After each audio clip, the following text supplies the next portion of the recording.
श्रद्धा का अर्थ है तुम्हें अपने पर श्रद्धा नहीं तो तुम किसी और का सहारा खोजते हो। तुम्हें अपने पर भरोसा नहीं तो तुम किसी और का भरोसा खोजते हो। थोड़ा सोचो, लेकिन जिसे अपने पर श्रद्धा नहीं है उसे किसी और पर श्रद्धा हो कैसे सकेगी?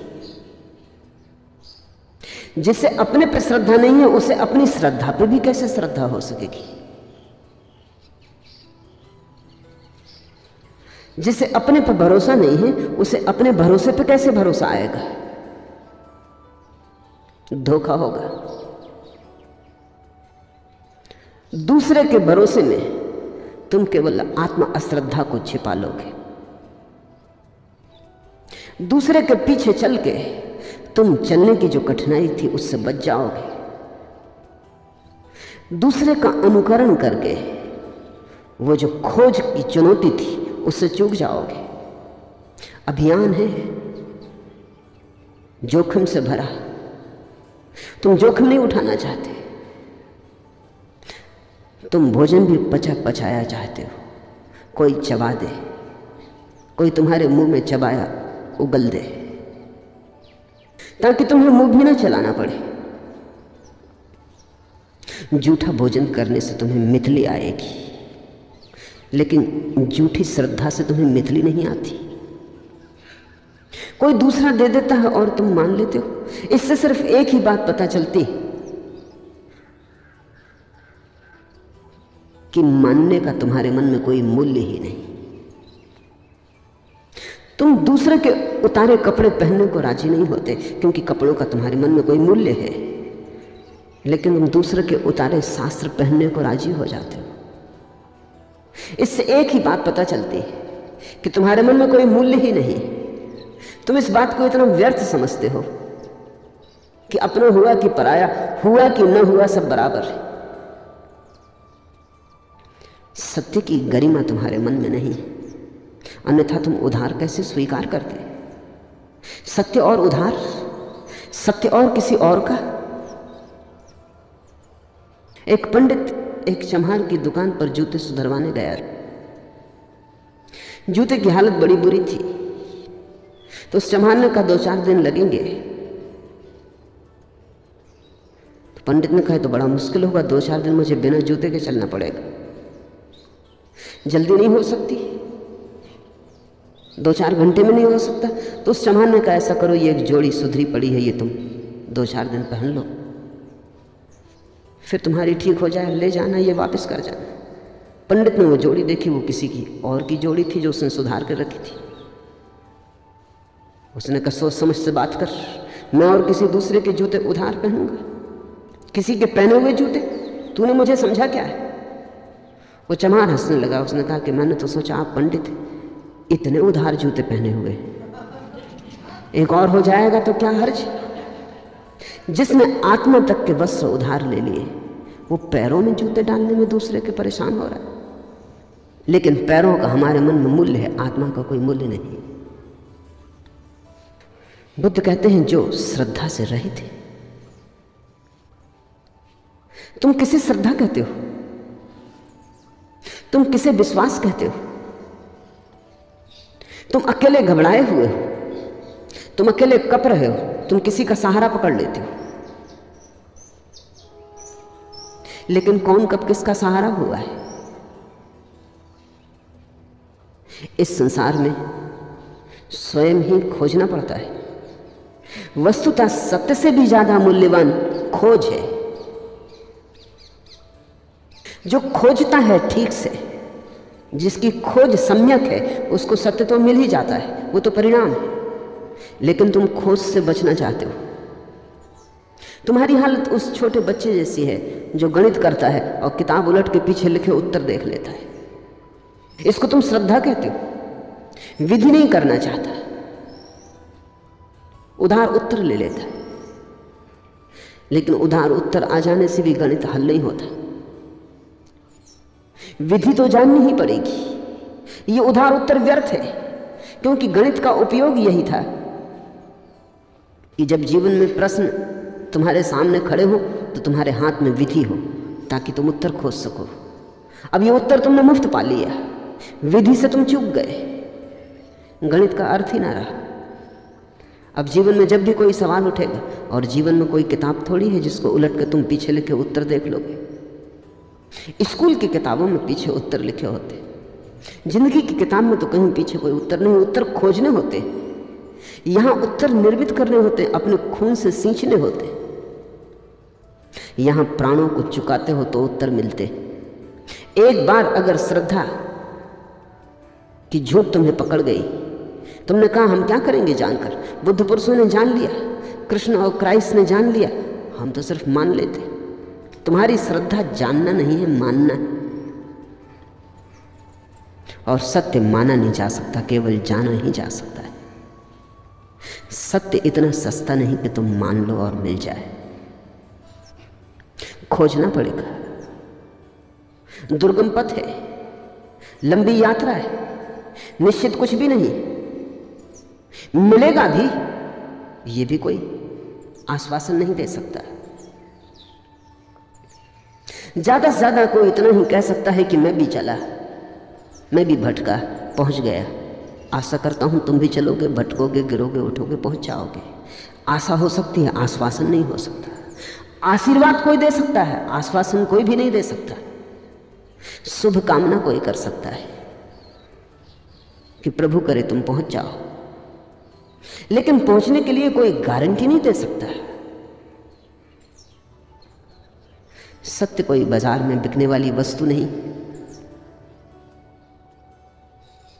और सत्य का कोई नियत घर नहीं है। जहां मैंने उसे पाया वहां तुम उसे ना पाओगे, क्योंकि तुम हो, मैं हूं। तुम्हारी राह थोड़ी अलग होगी, तुम कहीं और से चलोगे, क्योंकि तुम कहीं और खड़े हो। मैं जहां से चला था वहां से मैं चला था, तुम वहां से कभी भी ना चलोगे। तुम्हारा चलना तो वहीं से शुरू होगा जहां तुम खड़े हो, जहां तुमने अपने को पाया है। तुम्हारी राह मेरी राह कैसे होगी, मेरी राह तुम्हारी राह कैसी होगी? हाँ, तुम मुझसे कुछ सीख सकते हो, मानने से कुछ सार न होगा। तुम मेरे अनुभवों से कुछ सार ले सकते हो जो तुम्हें राह में चलने में सहयोगी हो जाएगा, लेकिन राह नहीं ले सकते।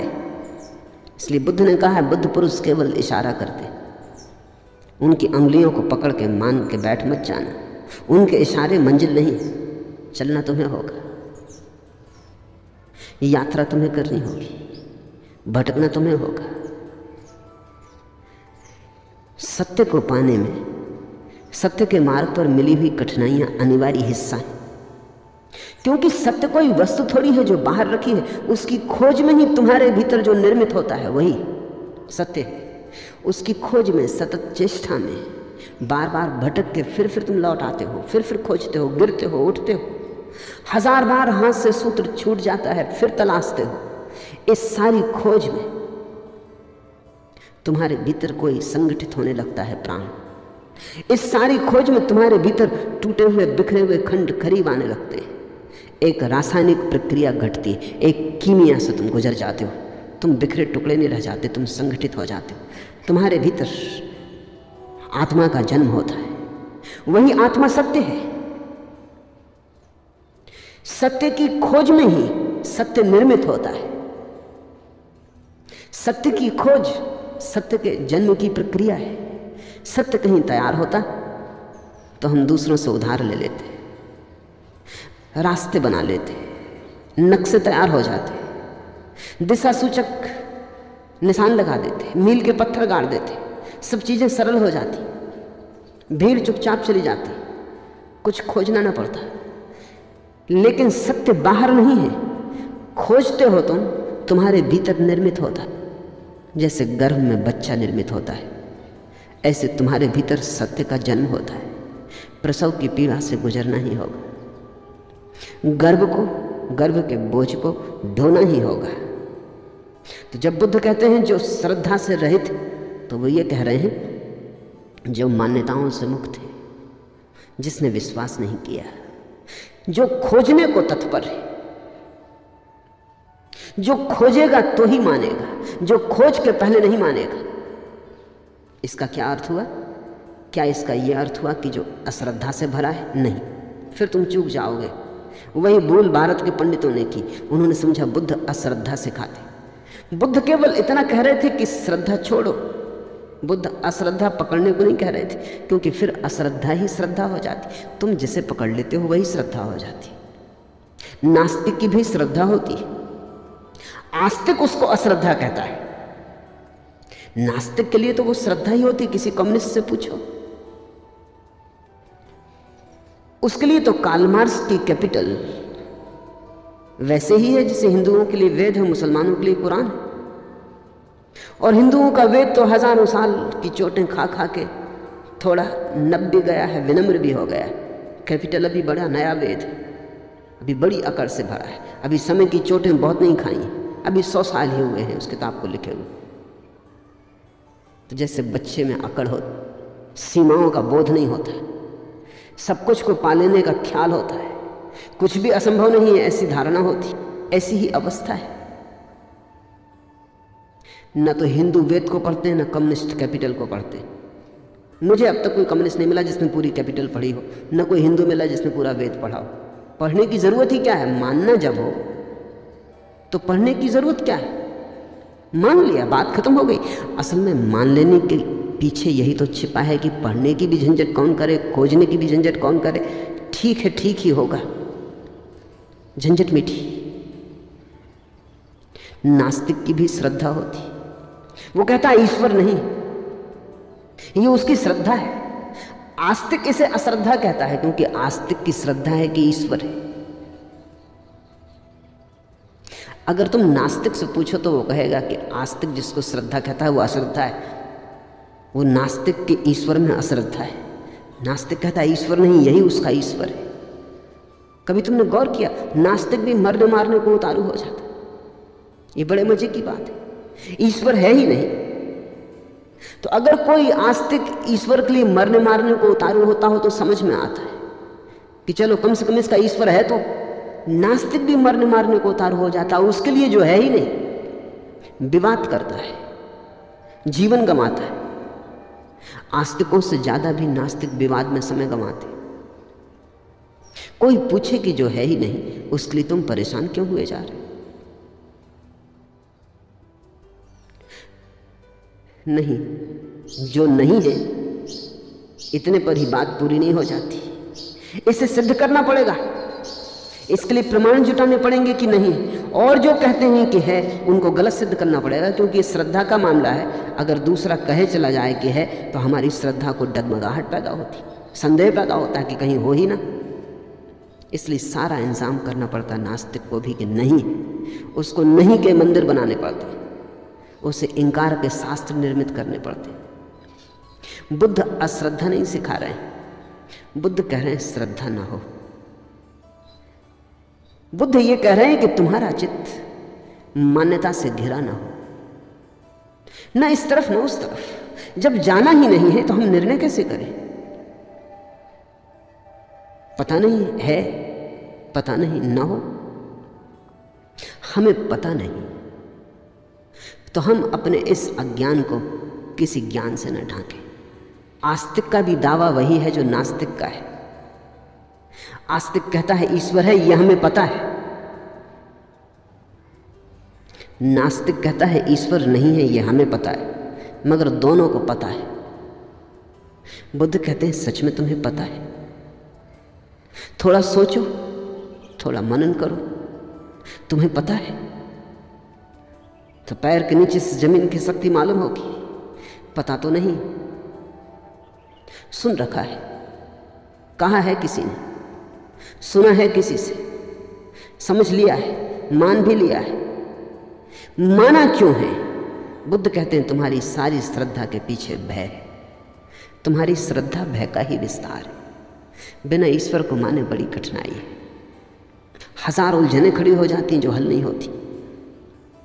फिर किसने संसार बनाया? फिर किसने ये सब सृष्टि रची? प्रश्न ही प्रश्नों की कतारें खड़ी हो जाती हैं, उत्तर नहीं मिलते, और बिना उत्तर के बेचैनी होने लगती है। ऐसा भी नहीं है कि श्रद्धा से उत्तर मिल जाते, लेकिन उत्तर का आभास मिल जाता है, उतने से ही आदमी राहत मान लेता है। न सही सत्य, सत्य का आभास ही सही। थोड़ा भरोसा आ जाता, थोड़ी सांत्वना हो जाती। नास्तिक की भी तकलीफ यही है। उसकी तकलीफ यही है कि ईश्वर को मानने से 1000 प्रश्न खड़े होते। दुनिया में 2 तरह के लोग मैंने देखे, एक है जिनको ईश्वर ना हो तो प्रश्न खड़े होते, और एक है कि जिनको ईश्वर हो तो प्रश्न खड़े होते।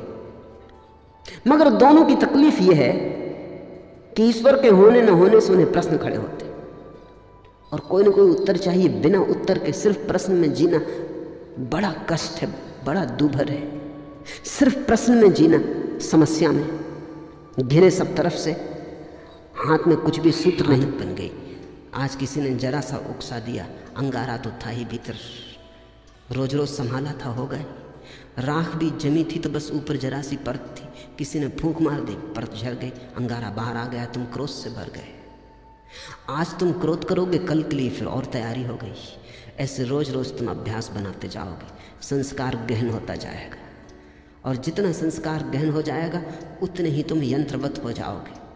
कोई भी तुम्हारी बटन दबा दे तो क्रोध करवा दे, कोई भी तुम्हारी बटन दबा दे तो तुम प्रसन्न हो जाओ, कोई भी झुक के नमस्कार कर ले, तुम्हारी प्रशंसा कर दे तो तुम गदगद, कोई जरा गाली दे दे तो तुम जार जार, तुम यंत्रवत हो जाओगे। और बटने लोगों को पता हो जाती, सबको पता है एक दूसरे की बटने, कहाँ से दबा दो कि सब ठीक हो जाता है, कहाँ से दबा दो कि सब गड़बड़ हो जाता है। तुम मशीन हो क्या या मनुष्य हो? मनुष्य होने का इतना ही अर्थ है कि कोई तुम्हारी क्रोध की बटन दबाए चला जाए, लेकिन तुम कहते हो नहीं करना, तो बटन दबती रहती, वो आदमी थक जाता, लेकिन तुम क्रोध नहीं करते। तुम कहते हो मैं अपना मालिक हूं, जब करना चाहूँगा करूँगा, जब न करना चाहूँगा नहीं करूँगा। प्रतिक्रिया और क्रिया में यही फर्क है। प्रतिक्रिया में दूसरा मालिक है, तुम नहीं, और क्रिया में तुम मालिक हो, दूसरा नहीं। और बड़े मजे की बात है, प्रतिक्रिया बांधती है, क्रिया मुक्त करती है। जो अपने कर्म का मालिक है उसके कर्म का कोई संस्कार नहीं बनता, और जो अपने कर्म का मालिक नहीं है, जो प्रतिकर्म करता है, रिएक्ट होता है सिर्फ, उस आदमी के जीवन में बंधन बनते चले जाते, रोज रोज जाल मजबूत होता चला जाता है। आखिर में तुम पाते हो तुम तो बचे ही नहीं, आदतों का एक ढेर, मुर्दा ढेर, जिसमें से जीवन कभी का उड़ चुका। पक्षी तो जा चुका है जीवन का बहुत पहले, कटघरा छूट गया है, पिंजड़ा छूट गया है। जागो इसके पहले कि देर हो जाए, और आदतों से मुक्त होना शुरू करो। मैं तुमसे ये नहीं कह रहा कि बुरी आदतों से मुक्त हो जाओ और भली आदतें बना लो, तुम्हारे महात्मागण तुमसे यही कह रहे हैं। वो तुमसे कहते हैं बुरी आदतें छोड़ो, अच्छी बनाओ। मैं तुमसे कहता हूँ आदत छोड़ो। बुरी और अच्छी आदत से कोई फर्क नहीं पड़ता। लोहे का हो पिंजड़ा की सोने का क्या फर्क पड़ता है? एक आदमी को सिगरेट पीने की आदत है, सारी दुनिया बुरी कहती। दूसरे को माला फेरने की आदत है, सारी दुनिया अच्छा कहती। जो सिगरेट पीता है वो अगर न पिए तो मुसीबत मालूम होती, जो माला फेरता है अगर न फेरने दो तो मुसीबत मालूम होती। दोनों गुलाम हैं। एक को उठते से सिगरेट चाहिए, दूसरे को उठते से माला चाहिए। माला वाले को माला न मिले तो माला की तलफ लगती, सिगरेट वाले को सिगरेट ना मिले तो सिगरेट की तलफ लगती। ऐसे बुनियाद में बहुत फासला नहीं है। सिगरेट भी एक तरह का माला फेरना है, धुआं भीतर ले गए बाहर ले गए, भीतर ले गए बाहर ले, मन के फिरा रहे बाहर भीतर, धुएं की माला है, जरा सूक्ष्म है। कोई अपना कंकर पत्थर की फेर रहा है, जरा स्थूल है। असली सवाल आदत से मुक्त होने का है। मैं ये नहीं कह रहा हूं कि माला मत फेरो, मैं ये भी नहीं कह रहा हूं कि सिगरेट पियो, मैं ये कह रहा हूं कि तुम मालिक रहो। कोई आदत ऐसी ना हो जाए कि मालिक बन जाए। कोई आदत, मंदिर जाने की आदत भी मालिक ना हो जाए, ध्यान करने की आदत भी मालिक ना हो जाए। मालिक तुम ही रहो। मालकियत बचा के आदत का उपयोग कर लेना, यही साधना है। मालकियत खो दी और आदत सवार हो गई तो तुम यंत्रवत हो गए, तब तुम्हारा जीवन मूर्छित है। ऐसे लोग हैं जो मेरे पास आके कहते हैं कि अगर पूजा ना करें रोज तो बेचैनी लगती। वो सोचते हैं कि बड़ी धार्मिक घटना घट गई उनके जीवन। मैं उनसे पूछता हूँ पूजा करने से कुछ आनंद मिलता है? कहते हैं आनंद तो कुछ नहीं मिलता, लेकिन ना करें तो बेचैनी लगती। यही तो सिगरेट पीने वाला कहता है। वो कहता है कि उससे पूछो कुछ आनंद मिलता है? वो कहता है आनंद क्या रखा है, आनंद तो कुछ नहीं मिलता, कभी कभी खांसी जरूर आती, आनंद तो कुछ भी नहीं मिलता है। लेकिन ना पियो तो बेचैनी मालूम होती। इसे तुम थोड़ा सोचो। इसी को मैं यंत्र हो जाना कहता हूं कि जिससे कुछ भी नहीं मिलता है, उससे भी न करने पर बेचैनी मालूम होती। उपलब्ध कुछ भी नहीं होता है, पाने को कुछ भी नहीं है, लेकिन छोड़ने में मुसीबत, क्योंकि आदत ने पकड़ा है। अब आदत इतना ही कर सकती है, करो तो कुछ ना मिले, ना करो तो कुछ खोता मालूम पड़े। अभी बड़े मजे की बात है, जिस चीज को करने से कुछ नहीं मिलता उसको ना करने से खोएगा कैसे? कुछ खोता नहीं, सिर्फ पुरानी आदत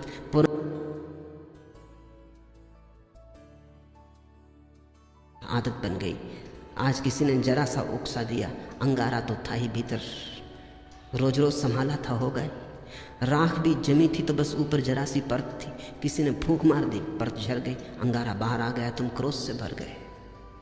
आज तुम क्रोध करोगे, कल के लिए फिर और तैयारी हो गई।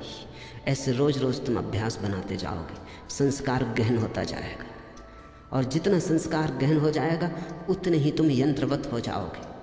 कोई भी तुम्हारी बटन दबा दे तो क्रोध करवा दे, कोई भी तुम्हारी बटन दबा दे तो तुम प्रसन्न हो जाओ, कोई भी झुक के नमस्कार कर ले, तुम्हारी प्रशंसा कर दे तो तुम गदगद, कोई जरा गाली दे दे तो तुम जार जार। तुम यंत्रवत हो जाओगे और बटने लोगों को पता हो जाती। सबको पता है एक दूसरे की बटने, कहां से दबा दो कि सब ठीक हो जाता है, कहां से दबा दो कि सब गड़बड़ हो जाता है। तुम मशीन हो क्या या मनुष्य हो? मनुष्य होने का इतना ही अर्थ है कि कोई तुम्हारी क्रोध की बटन दबाए चला जाए, लेकिन तुम कहते हो नहीं करना, तो बटन दबती रहती।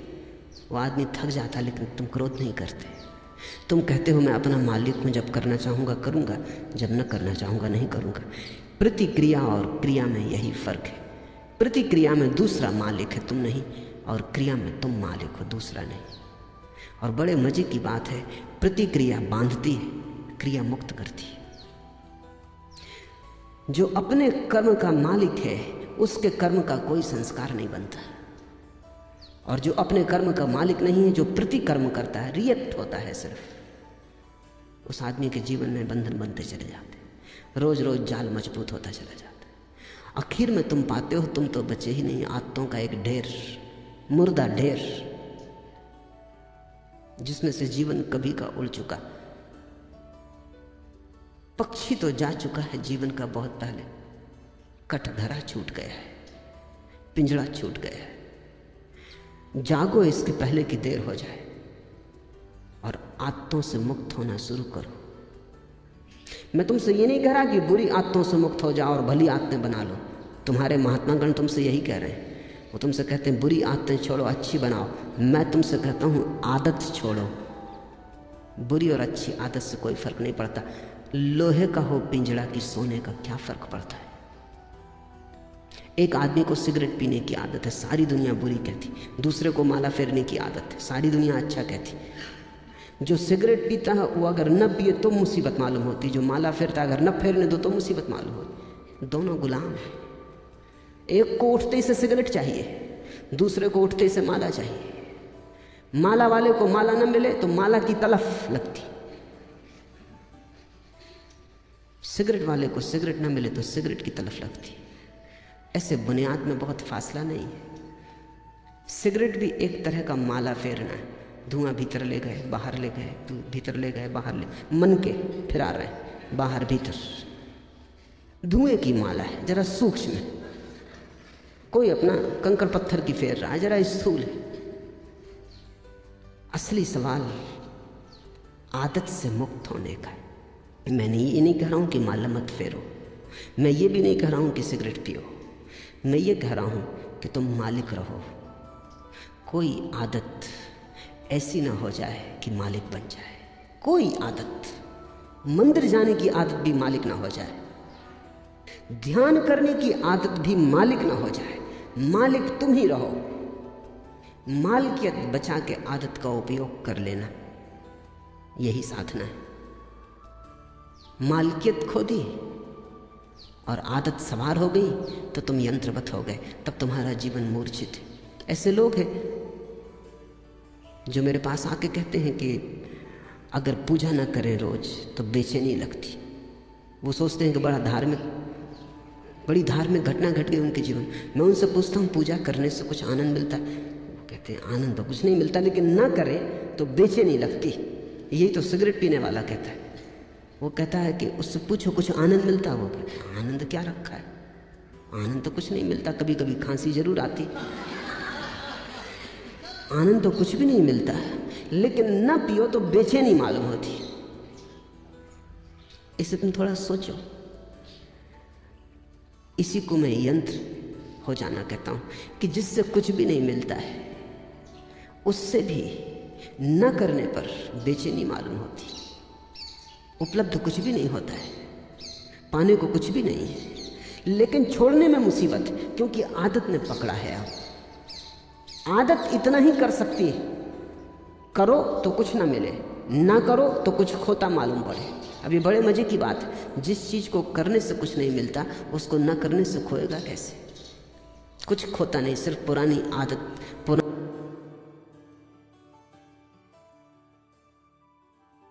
बन गई।